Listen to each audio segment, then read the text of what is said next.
मुहिब्बी व मुकर्रमी हारून रशीद साहिब ने तकरीबन एक माह कबल 29 अक्टूबर को दस्तक के उन्वान से कॉलम लिखा तो उसकी इब्तिदाई सतरें ऐसी थीं कि दिलो दिमाग पर एक ऐसी कैफियत तारी हुई जो आज तक कायम है। बरादरम अशरफ शरीफ से तस्करा किया कि मौत का इस वारफ्तगी से इंतज़ार किसी नफ्स मुतमइन्ना वाले शख्स का ही खासा हो सकता है। क्या इत्मीनान है, अब जिंदगी से दिल उचाट होने लगा है, अब ठंडे साए की आरजू है, अब दिल मदीने को लपकता है। उन्होंने किस मोहब्बत से जहाने नामालूम का जिक्र किया कि दिल से मौत का खौफ ही जाता रहा। क्या बोलती सतरें हैं, मालिक की दुनिया इस जहां से तो बहरहाल अच्छी होगी। उसके दामाने रहमत की वुसअतें बेकनार हैं, उसका साया ठंडा है। सच्ची बात है, नसर में मौत का इस कदर पुरसुकून इस्तकबाल नजर से नहीं गुजरा। इकबाल याद आए, मैं तुझे बंदा मोमिन की निशानी बताता हूँ। जब उसे मौत आती है तो उसके लबों पर तबस्सुम होता है। मौत की आरजू करना तो मना है, लेकिन मौत के इस्तकबाल की तैयारी बहुत जरूरी है। ये तो वो सवारी है जो उम्र भर जिंदगी के सहरा में भटकने वाले मुसाफिर को मस्किन की जानिब वापस ले जाने आती है। वो घर जहां से हमारे जद्दे अमजद को जमीन पर एक आरजी ठिकाना बनाकर जिंदगी गुजारने का सामान बाहम पहुंचाकर एक महदूद वक्त के लिए भेजा गया था। 150 साल पहले के भले वक्तों के एक डेप्यूटी कमिश्नर थे ख्वाजा अजीजुल हसन। दरवेशी तबीयत में थी, मजजूब तखल्लुस करते थे। हुक्मरानी से जी उगताया या डेप्यूटी कमिश्नरी से इस्तीफा दिया और स्कूल में पढ़ाने लग गए। तर्के दुनिया का इससे बड़ा इजहार क्या हो सकता है। अल्लाह ने उनकी सोहबत में ऐसी तासीर रख दी कि जिगर मुराद आबादी अपनी बलानोशी के आलम में उनसे मिलने आए और ऐसे लौटे कि शराब नोशी से तायब होकर बकिया जिंदगी शरीयत के मुताबिक गुजारने लगे।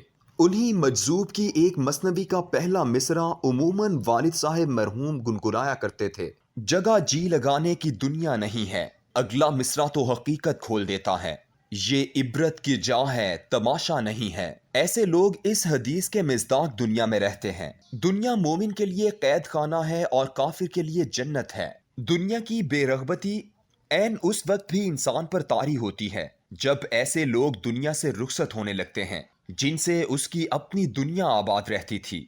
मादी नुकसान आदमी को दुनिया से बेगाना नहीं करता, लेकिन जिनके दम कदम से उसके इर्द गिर्द रोशनी और खुशबू बिखरती हो, वो एक एक करके रुखसत होने लगे तो दिल दुनिया से उठ जाता है। बुल्ले शाह की इस नज्म वाली कैफियत तारी होती है। उठ गए गवांडों यार, यानी सब साथी रुखसत हो गए। पीछे तन्हाई रह गई है या मौत का इंतजार। यादें घेर लेती हैं और रूह की कैफियत उस फड़फड़ाते हुए परिंदे की सूरत हो जाती है जो तन का बोसीदा लिबास उतारने के लिए बेताब हो जाता है। एक यकीन का आलम आता है कि कूच करने वाले उसका आलम अरवाह में इंतजार कर रहे हैं। इंसान को हौसला देता है, मौत के इस्तकबाल के लिए तैयार करता है। गुज़श्ता एक साल से यही आलम बेकैफी और बेरगबती तारी है। आदमी अपने माँ बाप को ठंडी मिट्टी में उतार कर कुछ देर बाद दुनिया में मसरूफ हो जाता है कि अभी उसका ये दुख बांटने वाले मौजूद होते हैं, लेकिन फिर एक वक्त ऐसा आ जाता है जब उसकी दुनिया बिल्कुल खाली होने लगती है। गुज़श्ता चंद माह तो गजब के थे। मैंने जिंदगी भर अपने प्यारों के इतने नोहे तहरीर नहीं किए जितने इस साल किए हैं।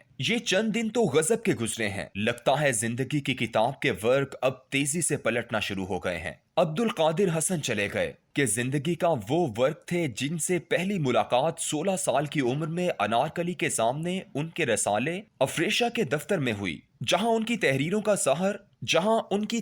का सहर मुलाकात के इश्तियाक में मुझे ले गया था।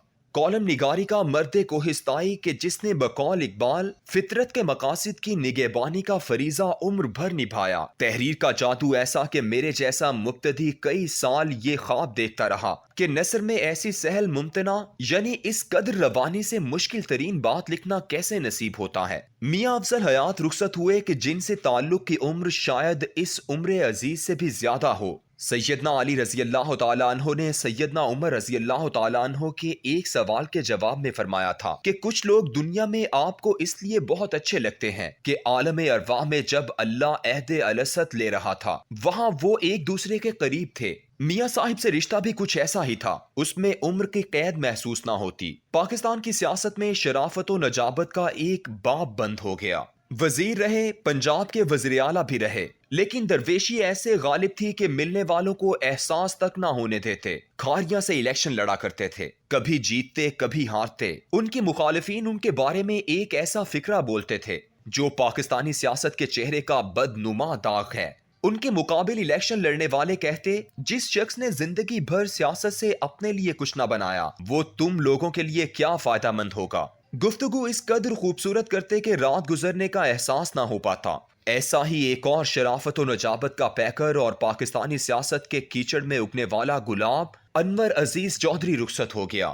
ان کے بارے میں تو میرا اپنی زندگی سے گلہ بنتا ہے۔ تو بڑی دیر بعد ملا ہے مجھے۔ بلوچستان میں 24 سال زندگی گزارنے کے نقصانات میں سے ایک بڑا نقصان یہ بھی ہے کہ میں ایسے سیاستدان کی مجلس اور دوستی سے محروم رہا کہ کتاب جس شخص کا اور نہ بچھونا تھی، تہذیبی دانائی جس کے خمیر میں تھی اور پاکستان سے محبت اس کی علامت تھی، اب ایسے لوگ ناپید ہوتے جا رہے ہیں جو قائد اعظم اور علامہ اقبال کی طرح یورپ سے پڑھ کر آئیں لیکن مغربی تہذیب کے سب سے بڑے ناقد ہوں۔ انور عزیز چودھری تو جیون ساتھی بھی وہی سے لائے تھے، لیکن تمام عمر مٹی کی محبت میں گندھے رہے۔ سول سروس پر تو یہ چند دن قیامت کے گزرے ہیں۔ کیسے کیسے بلا کے افسران تھے کہ جن کے دبدبے سے دنیا کانپتی تھی، اب پیوندے خاک ہو گئے، زمیں کھا گئی آسماں کیسے کیسے۔ حسن وسیم افضل چلا گیا کہ جس نے اپنی نوکری داؤ پر لگا کر زرداری اور بے نظیر کے سوئس اکاؤنٹس اور سرے محل کا سراغ لگایا تھا۔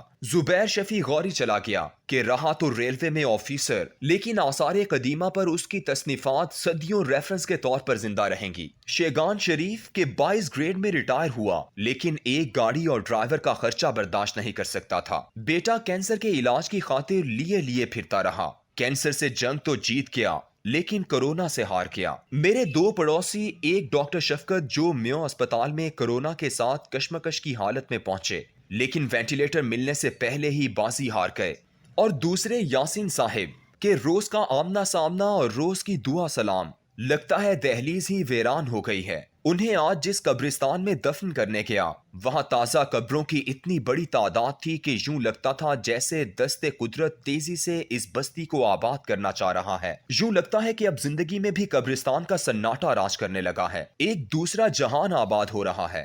دونوں جہان میرے مالک کے ہیں، دونوں جگہ اس کی رحمتوں کے سائے ہیں۔ ڈر کس بات کا ہے؟